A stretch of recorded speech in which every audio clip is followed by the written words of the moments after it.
Strides Forward. This is Strides Forward, a podcast of stories about women and running.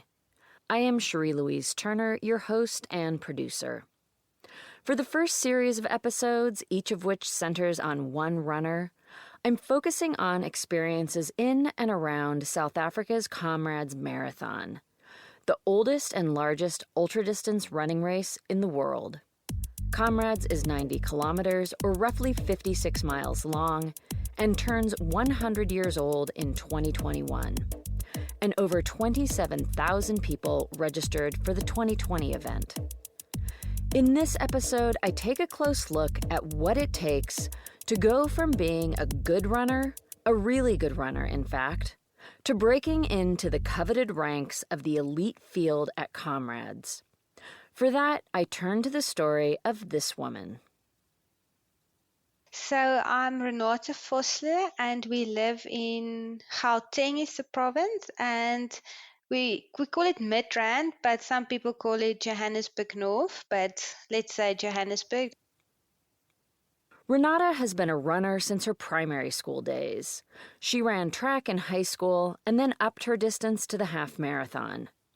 Then, in 2010, she took on Two Oceans, a much-loved and prestigious 56-kilometer or 35-mile road race that also takes place in South Africa, and she's returned to that event a couple of times since. Whatever distance Renata chooses to run, there's been one through line. My big thing is I've always loved running. It didn't matter if I wasn't good or not. It was always a thing for me. Training and running was always a passion for me. And while Renata loves to run no matter what, she does concede that I've always been a little bit competitive with my running. And where Renata lives, if you want people to see you as a serious runner, there's really only one standard that everyone relates to. In South Africa, unfortunately, if they ask you if you're a runner and you say yes, and then they ask you the next question, have you done Comrades, and you say no, they don't think you're a good runner. Renata became increasingly annoyed by this line of questioning and the inevitable assumption that came with it. And then I started thinking about Comrades and think, sure, it looks so nice, I just want to do it once. And that was the plan. To run Comrades just once, and after becoming a mom. By 2018, Renata was the mother of 2 young boys, and she decided that that was the year she'd take on this 90-kilometer challenge. To prepare, she looked at online training programs and ran with friends. And I just ran every day, some days longer and faster, and other days slower, but I just ran. And I was literally counting the kilometers. Kilometers was so important to me. I just wanted to do at least, I think, 2,200. That was so important. And she set a very lofty goal. So I actually thought, in all honesty, I can do a silver with my first Comrades. So I got annoyed when people told me you can't really do it with your first Comrade. Renata's focus was on earning the highly coveted silver medal. This is awarded to runners who finish outside of the top 10 places, but under 7 hours, 30 minutes. As of 2019, this medal is officially called the Isabella Roche Kelly Medal. There's only one higher achievement at Comrades, and that's the gold medal, which only goes to the top 10 finishers, male and female. As I've mentioned in previous episodes, something to know about Comrades is that the course goes point to point between the coastal city of Durban and the smaller town of Pietermaritzburg in the hills. Each year, the race switches direction, making for up years when it finishes in Pietermaritzburg and down years when it finishes in Durban. The up years have more climbing, and the down years, well, there's more descending. Also, the route the course takes isn't always exactly the same, so the distance from year to year is slightly different. However, the down run is always longer than the up run, by about 1.5 miles. This reduces some of the downhill advantage of the down years. Even so, the down run is the faster direction. And in 2018, that was the direction the course was going. So that did work in Renata's favor. But to be abundantly clear, even with the downhill advantage, earning a silver medal is really hard. Looking back at 2016, the previous down year, there were only 16 silver medals awarded out of the almost 3,000 women who did Comrades that year. That's it. The upshot here is that the silver medals are generally earned by runners within the elite realm of the sport. Nevertheless, Renata showed up to the start line, fit and focused on achieving her silver medal goal. The race day plan was to run with friends, but because of the way the race is organized, Renata wasn't in the same starting area as the people she was supposed to run with. So the agreement was to meet up out on the course. I just thought I'm going to see my friends, and I never did. So I was basically running on my own, which made me feel very insecure and unsure because that wasn't the plan. Renata was running for her local club, the Sunninghill Striders, and around 21 kilometers into the race, through the crowd of runners, Renata landed on a welcome sight. I saw a guy in Sunninghill in a Sunninghill vest, and he saw me, and we just immediately almost connected, and we were both going for silver. And Renata and her Sunninghill clubmate decided to run together. And as 10, 20, 30 miles ticked by, they continued running fast enough to keep that silver medal goal time within reach. But to deliver an outstanding performance, you have to maintain your goal pace all the way through to the very end. And Renata neglected a critical part of making that possible. for that whole 91 kilometers, I think I had a half a banana. I was aiming for a sandwich, but my dad fumbled and I just dropped it and I left. So I think I had 2 goose and a half a banana, which bit me in the bum as I bombed completely. I did so well up until 70 kilometers. And at that 70-kilometer point, Renata's Sunninghill running companion wasn't feeling any better. We were both nagged, and I remember it so clearly. We started walking, and I told him, I don't think I can do it. And he's like, yo, he can't do it either. And then we gave each other a fist bump to say, well, then it's not meant to be today. We started running again eventually, and we finished together. And up until today, it was one of my coolest moments because we became friends on Comrades route. Great memories aside, Renata left Comrades dissatisfied because she hadn't met her goal. But I finished in 7 hours 42, and then I told my husband, I really think I can do a silver. Right, so those plans to run Comrades only once, those were tossed. Because imagine, if she could get within 12 minutes of the silver medal with an unstructured training plan and eating close to nothing to get through the 56 hilly miles of Comrades, what time could she run if she did it all right?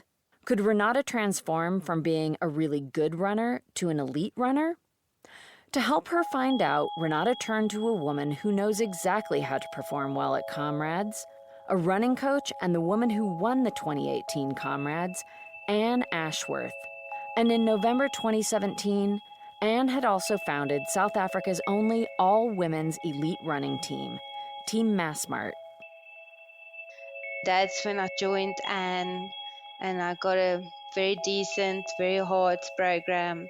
The structure, I had a lot more quality. To prepare for the 2019 Comrades, Renata was no longer just going out for a hodgepodge of runs, some longer, some faster, some slower, some shorter, like she had when she was getting ready for the race the previous year.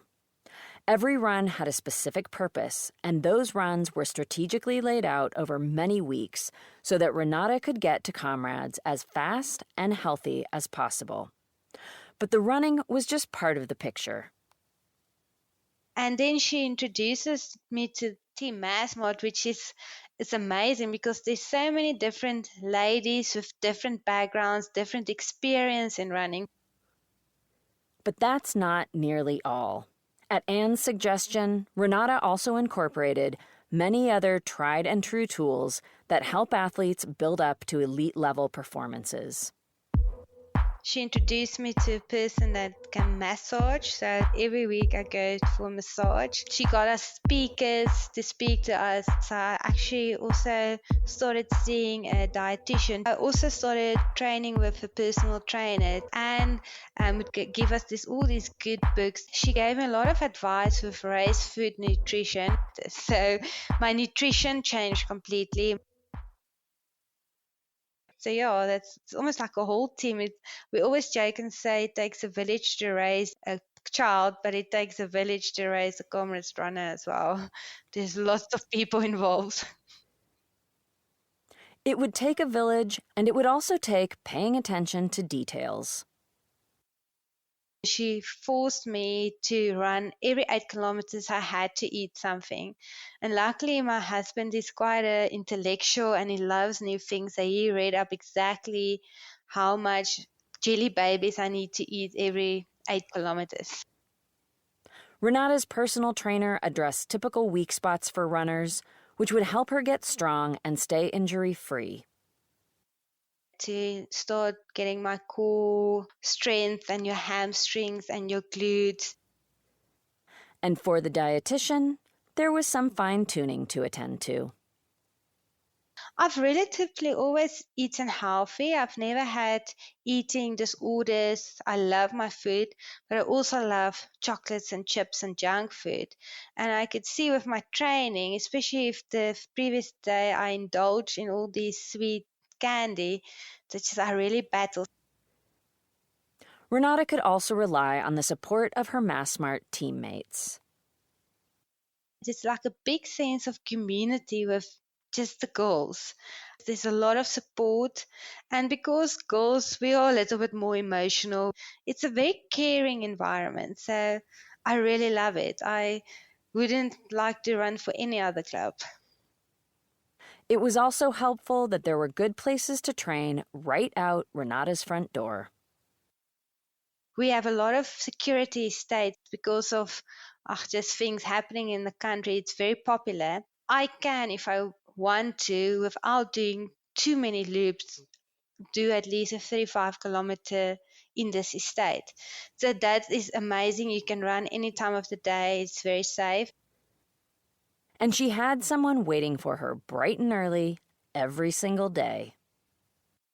I've got a very good training partner that literally lives 300 meters from my house. So every morning we meet each other. We just text each other the previous night, say, meet you at 5. It was with all that put in place that Renata was able to step up her running game.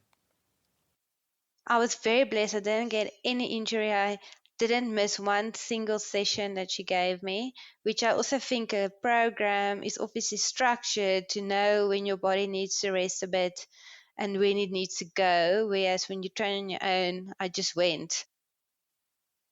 Oh, and what about Renata's training fixation from the year before of just focusing on counting how many kilometers she was running?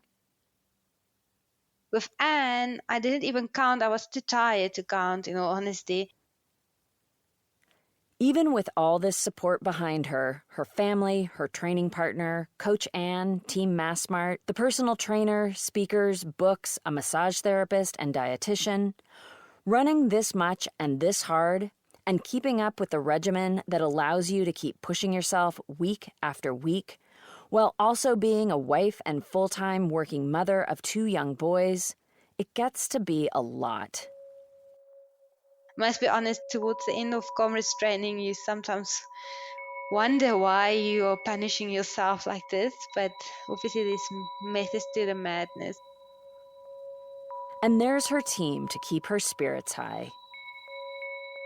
There's always someone training hard and telling everyone, no, we can all do it. So when one girl feels down, there's 2 or 3 others that can motivate. So I think that sense of community also helps to know it's not only for you, but we also want to go for team prize for Comrades. So you almost run for a team, although it's an individual sport. So I think that's what really motivates me. And then it always also helps that I have a training partner that stands outside and waits for me. There's also the extra motivation of being on a fully sponsored, invitation-only elite team. Massmart looks after us, so you almost also have a responsibility towards them. So I always feel like if I don't feel like getting up, I don't want to call it work because I don't see it as work at all, but because they support us, it's the same responsibility that I need to give to my boss. And I think the thing is, I know how good I felt after last year's Comrades were doing a good time.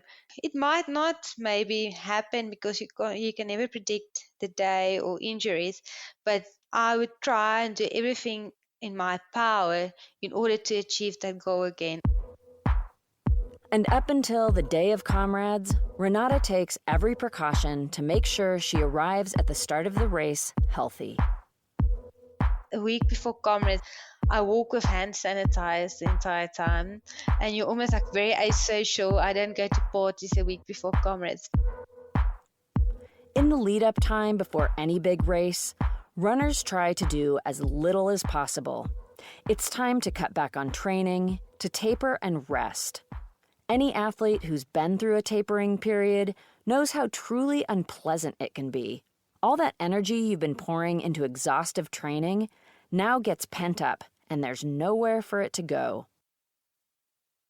But I remember my good friend at work, she asked me, so am I nervous? I'm like, yes, I'm so nervous before Comrades. And she told me, but why? Because you know how to run. And when she said it, almost like the penny dropped. I'm like, yes, I know how to run. So now every time I get nervous, I just remember that. So you know how to run, so just enjoy it now. Even with calming mantras and soothing reminders, sometimes race nerves are just inevitable. I never sleep well before a race. And then when your alarm actually eventually go up and you can actually finally get up, then my first thought is like, why do I do it to myself? But then my husband is very positive and he'll like fist bump me and say, no, you're ready. And a little homegrown humor always helps. My husband always we have this joke before I go to a race. He'll always text me and say, "Remember, you're number one." But it was a big joke from previous when we still dated, and this became our thing now. So every time I go to a race, he'll say, "Remember, you're number one," and then we both laugh, and that kills a little bit of the stress. And eventually the time comes when all that's left to do is to get yourself to the start line. And for the 2019 Comrades, Renata was in for a very different experience. She was one of the officially recognized elite racers, a select group of the top men and women. Instead of squeezing into the densely packed start corrals that the thousands of non-elite racers contend with, she and the other elites are escorted to the very front of the race not long before the start. And then the familiar proceedings begin. As soon as they start with all the music and all the songs, then I'm like, okay, now you must just do it. So the nerves are there, it's a lot, and then I don't even think how long the race is. I'm just like, just start. As soon as your legs will start running, they'll remember all their training, and then it will be cool. Renata was in the best shape of her life. She'd prepared thoroughly and trained hard, never missing a single workout of her rigorous training program. She'd earned her way onto an elite team and into the elite field of Comrades. But never to be underestimated is that this race is tough for everyone. This is where you test your limits, and that means there will be times when you have to dig deep and accept prolonged discomfort. And you have to remain determined to stay with it. You have to decide over and over again to stay really uncomfortable for hours. And this year, 2019, was an up year, so it would be even more challenging to earn that silver medal. In the previous up run, only 5 women were able to achieve this goal. The first half is quite a climb, and I remember I was already tired. I'm just like, I'm not even at the peak of this race. I was like, oh, how am I going to do it? Many runners credit the crowd support at Comrades for getting them through the rough patches. With us, the ladies' names are big and then your number is small. So a lot of supporters just call your name even though they don't know you because they can see it. And because we run a little bit closer to the front, they are so supportive of girls. So they really cheer you on. And it feels like everyone knows you and you feel a little bit like a celebrity. You almost just want to high five everyone. And I know last year as well, in the beginning I still do it, but then I get tired. But it's actually amazing. Having personal attention along the way is also a big boost. At Comrades, many runners have seconders, support crew that meet them along the course to hand off food and other supplies. My husband is an amazing seconder. He would study the map, and I think I met him 7 times along the route. And obviously, every time I saw him, doesn't matter how I looked, he would tell me I look great and I look strong. And I know I see those action photos, I don't look great. But just that mental thing that just because he tells me that, I'm like, yes, then I look great, then I must just go. All that cheering and support are helpful, but they don't remove the difficulty. This is where mental strategies become critical. Because I had probably a slump of 10 to 15 kilometers. And then I just said, okay, just start focusing on the next 5 kilometers. So then I just started focusing on that. And then I started passing girls. And as I started passing girls, I just told myself, you're not allowed to walk. You're not allowed to walk. Because if I'm going to start walking, I might start cramping and I don't want to start running again. And then I just started picking up. And as I started picking up and passing the girls, it's almost like I got like energy. Renata kept at this piece-by-piece approach, knocking off one 5-kilometer section after another. The uprun has a notorious final climb, Polly Shorts, or Polly's as it's known, which is the shortest of the 5 major climbs of the race, but it's also the steepest. Just about any Comrades racer you talk to about an uprun has a story about their Polly's experience. It comes at about 10 kilometers or 6 miles to go, and is about 2 kilometers long or just over a mile. Even runners who finish in the top 10 have been known to walk at least part of the way. But Renata had her plans firmly in place. Especially just before Polly's, I could see how tired the girls became. And with their tiredness almost, I'm like, okay, but I'm not walking, so it means like I feel a lot stronger. And I didn't walk at all for that 87 kilometers, not even on Polly's. Renata finished the 2019 Comrades strong, with an incredible time of 7 hours, 2 minutes, and 59 seconds, easily meeting her silver medal goal. But she was also tantalizingly close to doing even better, and only 7 minutes, 23 seconds out of the top 10. And when I finished, I was actually disappointed because I saw the 2 girls finishing in front of me on the television afterwards, and they looked naked. And I didn't look that tired, although I was very tired, but not as tired as them. And then I thought I probably could have pushed it a little bit more, but you also don't know, you might push too soon and then your whole Comrades is past. Of course, that questioning disappointment over missing out on a place or two was only a small slice of a much larger experience. But just to know all the training paid off, you've done it, it doesn't really matter your time.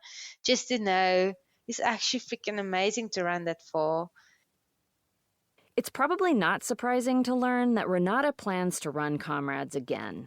With the confidence of seeing hard work pay off and knowing that there is likely more success where that came from is strong motivation. But there are also the daily rewards of a consistent and challenging athletic pursuit. I don't know if it's just like letting go. All the stress of the previous day at work or home, or when you run, you don't have energy or time to think about the stuff that stresses you out. You get perspective on life again. It's actually not that bad. It's fine. So my thing is just focus on your run. You don't need to have a care in the world. And sometimes the benefits of running, they're not just good for you, they're good for those around you too. And I think it's just those hormones that's also helping your mood. It's also a big joke with friends of ours. If I get grumpy, my husband will always tell me, so when last did you go for a run? So it's definitely for me, it's a diffuser of my mood. And as runners will point out again and again, there are so many lessons from running that you can take into your everyday life. You almost learn patience. You can't just go from 0 to hero in a week. It's that every day keep showing up, do your bit, and eventually you'll get there. And I learned obviously a lot of commitment and determination and almost mind over matter. Anything is possible if you have a positive mindset and you are prepared to work hard.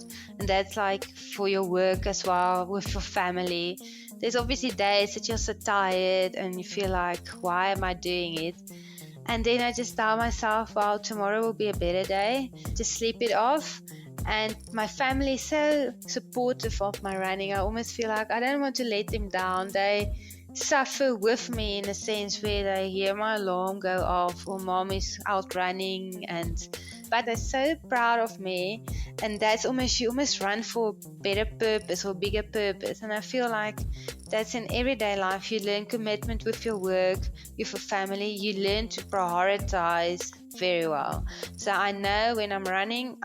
As soon as I step into the house after a shower, now I'm a mom, I do puzzles, I read, and then I get into my corporate clothes, and then I know now I work. I forget about the session this morning, and then I get back home again, and then it's kids, and I try not to multitask. I'm focused now, so let's do it. And that's the same with the training. I can't even think about it. I need to get up at 4 or 4:30 or whatever. Get up, do my thing, because that's the only time I have. And if you really want it, then you must just make it work for you. So I think mine is discipline and prioritizing, and patience is the most valuable lessons I've learned. And this is where we end Renata Vosloo's story. For more information about this episode or about Strides Forward, please visit stridesforwardpodcast.com. There you will also find an ever-expanding list of resources about women and running, or women's sports more generally.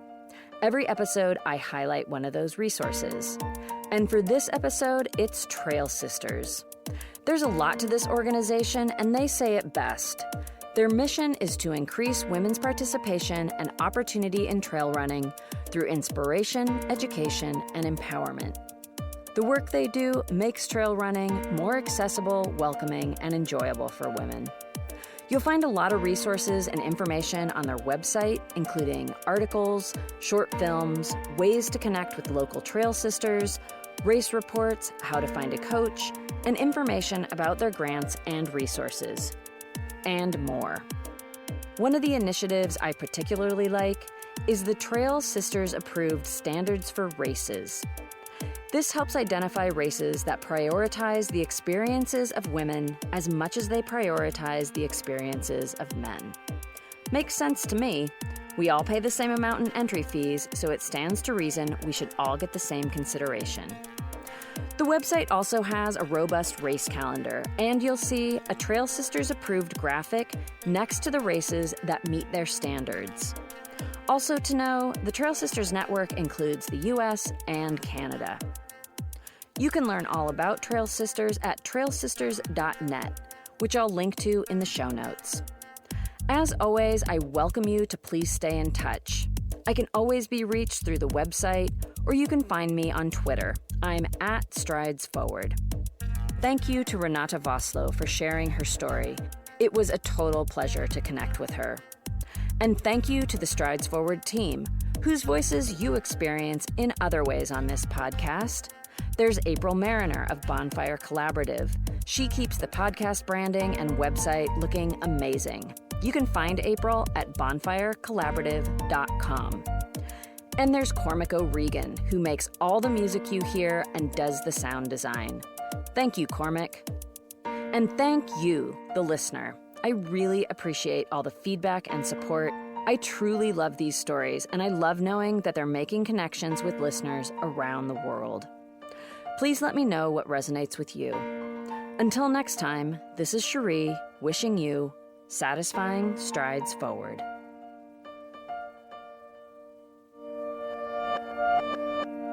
Whoops, there, strides forward. Hear Her Sports is a podcast for everyone who loves stories by and about women striving to improve and make a difference in their lives. I am your host, Elizabeth Emery, a former professional cyclist. In every episode, I introduce a female athlete or woman in the business of sport through a thoughtful conversation about who they are and the terrific work they're doing.